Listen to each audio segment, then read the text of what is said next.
Wake up sit में। आज एक बहुत ही जिंदा दिल शख्स से हम मुलाकात करने जा रहे हैं। उनका नाम है श्री रणधीर सिंह बाल्यान। 1962 से वो भिलाई में है।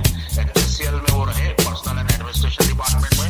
कुछ समय के लिए उन्होंने जीएसआई पन्ना में भी नौकरी की और उनकी पहली नौकरी थी हिंद साइकिल फैक्ट्री गाजियाबाद में। 1971 में उन्होंने अपने परिवार के खिलाफ बगावत छेड़ दी थी कि मुझे शादी करना है तो इसी लड़की से करना है, अन्यथा मुझे शादी नहीं करना है। उनकी जिंदा दिली का उदाहरण देखिए। फर्स्ट बाईपास 1997, सेकंड बाईपास 2008 और आज भी 1 घंटा बैडमिंटन खेलते हैं, एक से एक शॉट लगाते हैं। आइए चर्चा शुरू करते हैं श्री रणधीर सिंह अंकल जी से। आपके पड़ोसी श्री वीपी सिंह जी ने आपको सही समय पे हॉस्पिटल ले जाकर एक पड़ोसी धर्म निभाया। आपको पैरालिसिस अटैक आया था। आप बुजुर्ग हैं, काफी दुनिया देखी है आपने। आपसे हम जानना चाहते हैं आस पड़ोस कैसा होना चाहिए, कैसे हमें रहना चाहिए। हमारे पड़ोसी सिंह साहब ने तुरंत जैसे बैठे थे ऐसे ही उसी हालत में निकल के गाड़ी स्टार्ट करके, वो बेटी की गाड़ी भी उस दिन नहीं थी, और तुरंत हॉस्पिटल ले गए। और वाकई में सबसे करीबी जो होता है वो पड़ोसी ही होता है। और वीवी सिंह साहब तो निकट थे ही थे, लेकिन उनके अलावा जब सिद्धार्थ जी को पता चला तो वो भी बेचारे तुरंत हॉस्पिटल दौड़ के गए। तो पड़ोसी ऐसा ही होना चाहिए, तभी आदमी को बल मिलता है कि मैं अकेला भी हूँ तो भी मेरे को कोई चिंता की बात नहीं है। जी uncle, we love you very much. और जिस प्रकार आपको बल मिलता है उसी प्रकार हम लोगों को भी आपको देख करके काफी बल मिलता है। हम लोग काफी कुछ आपसे सीखते हैं और आपकी जिंदगी को सलाम। सेक्टर 6 आपके सामने बसा और आज आपके सामने ही उजड़ गया। भिलाई का सबसे बड़ा सेक्टर, 3-3, 4-4 मार्केट है वहाँ। तो आपको क्या लगता है कि ये होना चाहिए था या नहीं होना चाहिए था? आपकी क्या प्रतिक्रिया है इसके ऊपर? जब मैं यहाँ भिलाई में आया था, मेरे ब्रदर थे यहाँ पे एपीओ, तो मैं सेक्टर 2 भिलाई विद्यालय में एडमिशन ले जाता और उस समय तो सेक्टर 2 में ही हम लोग रहते थे। तो मैं आता था पैदल, अपने क्लासरूम की खिड़की से देखता था कि वहाँ पहाड़ी एरिया है, प्लास्टिक वर्क हो रहा है, तो सुनता था कि यहाँ कोई सेक्टर बनेगा। तब 6 बनेगा, क्या बनेगा ये भी आइडिया नहीं था। सेक्टर 6 बन गया, बड़ा अच्छा लगा कि बहुत बड़ी कॉलोनी बन गई। और सेक्टर 6 ही नहीं, इवन सेक्टर 7 भी उसी समय की बनी हुई बिल्डिंग है, वो बड़ी अच्छी लगती थी बिल्डिंग। लेकिन अफसोस होता है कि आज वो बिल्डिंगें मेरे सामने शुरू हुई ब्लास्टिंग वर्क से, आज मेरे सामने वो ब्लास्टिंग वर्क से वो तोड़ फोड़ के सब धराशायी होते जा रही है।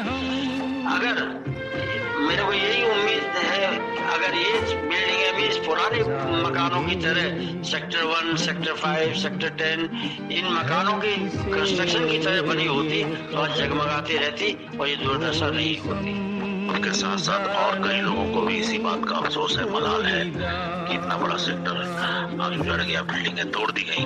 लेकिन आने वाले भविष्य में हो सकता है कि ऐसी कोई प्लानिंग हो भिलाई स्टील प्लांट की कि वहाँ पर फिर से एक बहुत अच्छी कॉलोनी बसाई जाए, एक फिर से बड़ा सेक्टर बसाया जाए। यही हम उम्मीद कर सकते हैं। पंडित जी को काफी मिस करते हैं। ऐसा क्या रह गया जो आप उनके लिए नहीं कर पाए?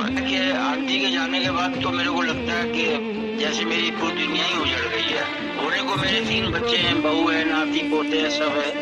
अफसोस ये होता है कि मेरे को 3 बार 4 बार वो बचा के लिए आई, 2 बार बाईपास में, एक्सीडेंट में, ब्रेन फीवर में। लेकिन जीवन में पहली बार वो बीमार पड़ी और 2 साल मैंने जितना हुआ भर से कोशिश किया, लेकिन सफल नहीं हो पाया उनको बचाने में। और सबसे अहम जो कचोटती मेरे दिल में बात ये कचोटती है कि आखिरी समय आईसीयू में थी वो, अगर बाहर होती तो आखिरी समय में आदमी एक बार तो आंख खोल के देखता है, तो हो सकता है उन्होंने देखा हो कि मेरा कोई अपना परिवार का कोई मिस्टर या बच्चे है कि नहीं है। लेकिन हम उस समय थे ही नहीं क्योंकि वो आईसीयू में थे। वो मेरे को हमेशा वो बात कचोटती रहती है।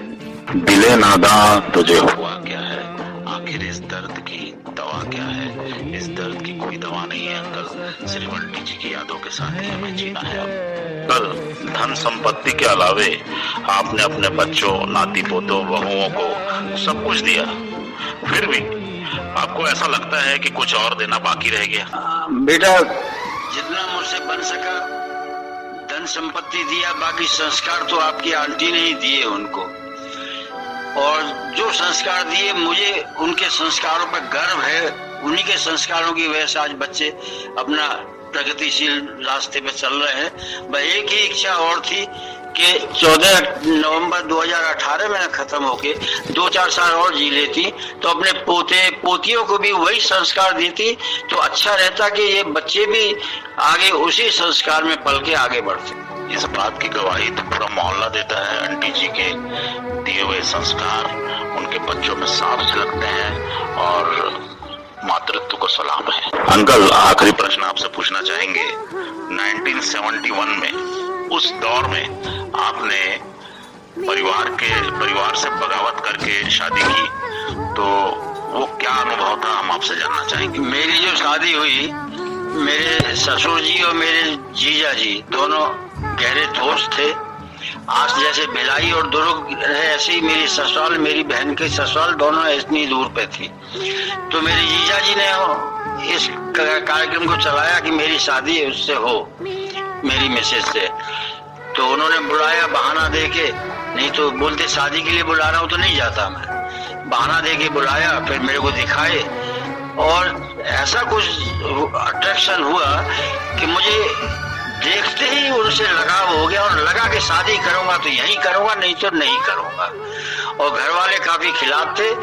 और दूसरी वजह ये थी कि एक तो दिल में लगाव, उसमें जब दिल में लगाव हो जाता है तो बगावत तो आ ही जाती है। दूसरी ये थी कि अगर मैं भी मना कर दूंगा तो मेरी जीजा जी की बेइज्जती होगी, पुरानी दोस्ती उनकी टूट जाएगी, इसलिए मैंने शादी की।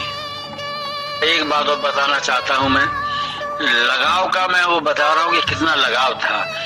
मुझे आज भी उनके चेहरे के हाव भाव, जो बात की मैंने उन्होंने किस कलर का सूट पहना था, अभी मेरी आंखों के सामने जीवंत जैसा घूमता है।